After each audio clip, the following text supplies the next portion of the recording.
वाठारतर्फे वडगाव मंडळमधील मौजे पारगाव तालुका हातकणंगले येथे शनिवार दिनांक 14 मार्च 2026 रोजी छत्रपती शिवाजी महाराज महाराजस्व समाधान शिबिर आयोजित करण्यात आले।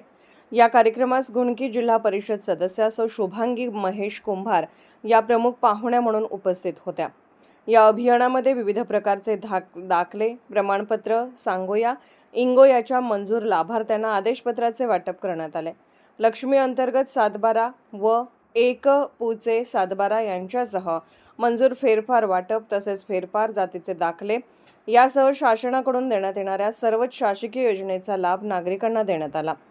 सदर कार्यक्रमास हातकणंगले तालुक्याचे कर्तव्यदक्ष तहसीलदार सुशील बेल्हेकर, उप अधीक्षक भूमी अभिलेख जयदीप शितोळे, दुय्यम निबंधक दिलीप काळे, निवडणूक नायब तहसीलदार संजय पुजारी, पंचायत समिती सदस्य भारत पाटील, माजी पंचायत समिती सदस्य शहाजी पाटील, माजी जिल्हा परिषद सदस्य शिवाजी सेठ, जुने पारगाव सरपंच तुकाराम पवार यांच्यासह तालुक्यातील सर्व मंडल अधिकारी, ग्राम महसूल अधिकारी, तहसील कार्यालयामधील अधिकारी, कर्मचारी, 10 गावातील लाभार्थी, शेतकरी मोठ्या संख्येने उपस्थित होते। पत्रकार सागर जमने, कुंभोज।